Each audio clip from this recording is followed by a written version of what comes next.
So an accomplished man, and I'm wondering how that makes you feel. The fact that you've touched so many areas, you're still in active practice, you still teach or you've taught in the past, you've done research, I still teach. you still teach. We have now started an institute for reproductive medicine, which will now enable me to train more people and pass the thoughts to more people. How do you juggle all these rules, sir? I know you still write in the media, you still do your column in the media and all that. You still meet patients and all that. So how do you juggle all these rules? If you have a need, the means will be available. And how do I feel? It doesn't make me feel any different. I just, it looks like a lot of achievement, but it doesn't look like that to me. I just feel like, what have I done? Deep down, I'm just feeling like, see, I could still do more. I'm not yet satisfied that I've reached the peak of where I can be, what I can do. So I'm still looking up to higher horizons. Sir, anytime your name is mentioned, what comes to mind immediately is um, the feat that you um, achieved in the 80s, test baby um, feat. How does that also make you feel? I mean, as you go on and Well, that is good. That makes you feel good that you're able to contribute something to your country. Because it was that determination that really activated me to do that. That what goes wrong abroad, we can also do the same. Simply because I was in the same class with these people. I mean, I'm talking about Caucasians, white. And you know that you can do better than them sometimes. So if they're doing something, we too should be able to do it. And that our people should not be going abroad for such services. And I'm happy that today, as compared to when we started this IVF program in Nigeria, only 5% of Nigerians were doing this in Nigeria. The remaining 95% who needed to do IVF to have their baby had to go abroad, to London, to America, and all those other places. That was where Nigerians went, those who needed this help. But I'm happy that today, as a result of that foundation that we laid that can happen in Nigeria, only 2% of Nigerians go abroad for fertility treatment. We have been able to do that. In fact, today we are now having brain drain medical tourism for IVF. People now come from all over the world into Nigeria to have treatment in this area. And there are many, all as of today, there are 92 IVF centers in Nigeria. And we are operating almost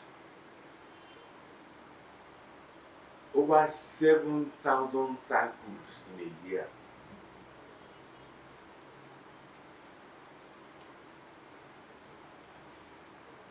Altogether, as due to this process, that is what makes me feel good. Now, if you look at Lagos alone, you have about almost 50 IVF centers.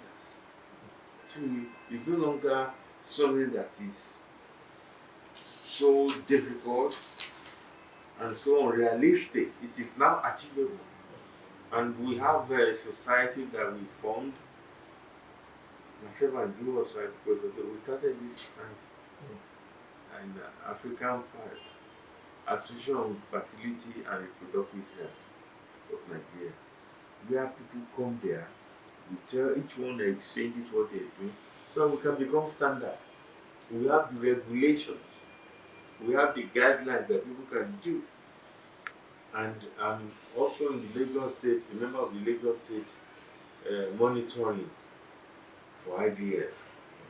So we do all this so that the thing is now available,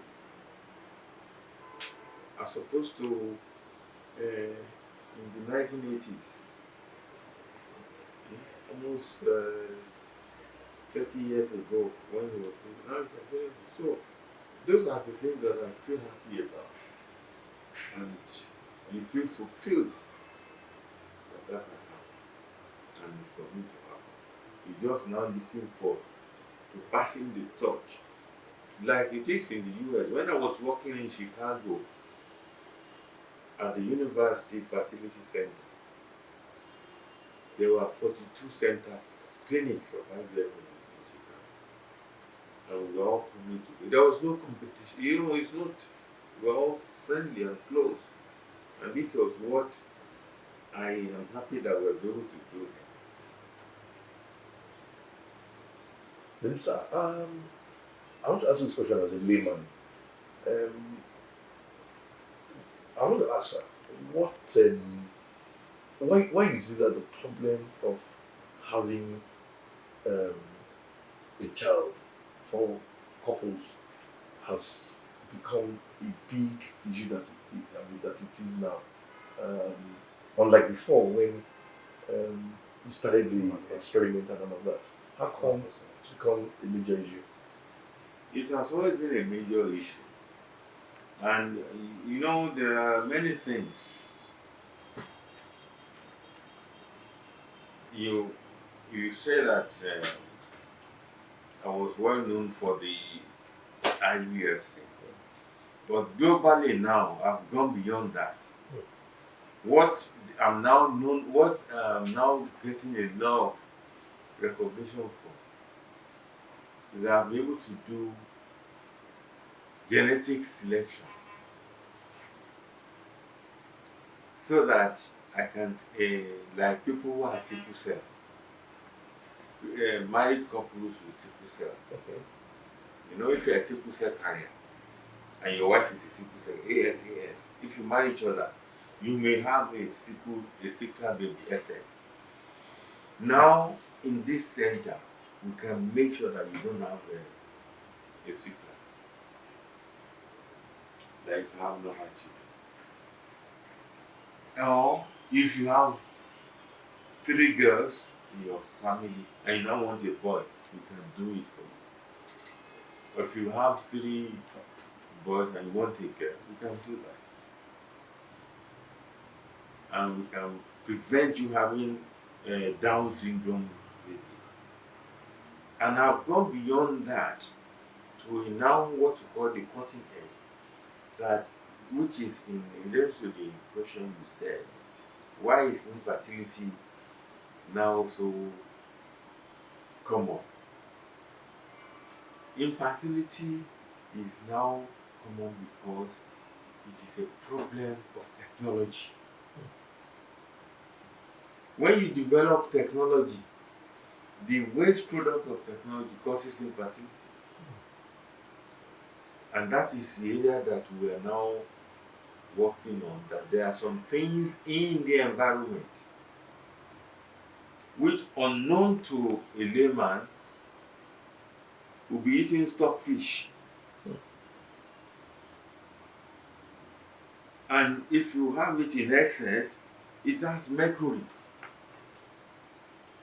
And that mercury can damage the sperm cells, or can cover the uterus that it rejects.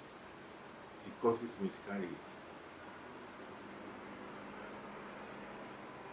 Or those who work in the oil producing areas or who live there, the product, the emissions from, if you go to Port Harcourt now, if you close your house, most of my patients who come there who have problems, they say when they leave their house, they clean the table like this.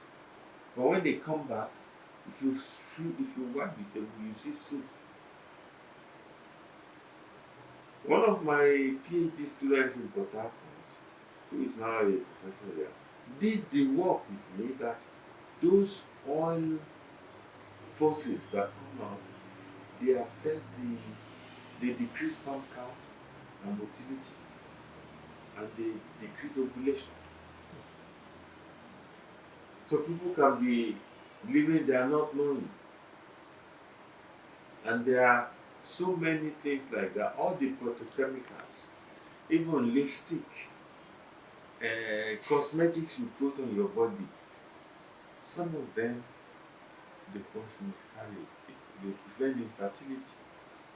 So that is why infertility is on the high rise.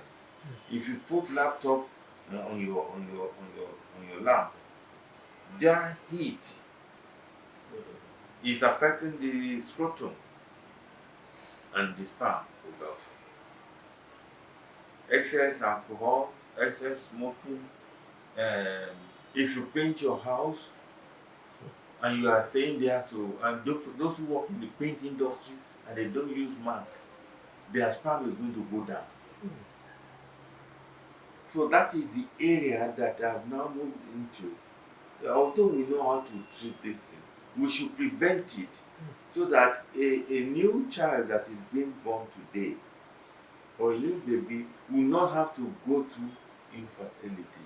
We have to have a baby easily, because most cases of infertility are preventable. And you may prevent sexually transmitted disease, which is number one, by having protected in case of avoiding it. But you cannot prevent the environment. That is why we have started a detox center, the Mass Life Detox Clinic, where we can remove those toxins from you before you have a baby. So, if you want to have a baby as a husband and a wife, it is now known that you must treat your body the way you treat your house when you are expecting a visitor. If you are expecting a guest in your house, the first thing you do is to do what? To clean the house, to make it ready, to do it. So, you are expecting a baby from the Almighty to come and stay inside you for 9 months, and you, the man you are going to make that baby, is there to clean that body. What are the men supposed to do? The men. They are supposed to clean their body too. They are supposed to make sure that they eat. Or you have been doing some things. You have been eating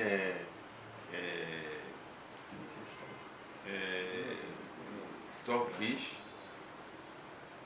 and those things that you have been eating that can create problems for you. Yes, sir. It's better to clean them up. You have been in the painting industry. You are using pesticides or fumigating your house, insecticides.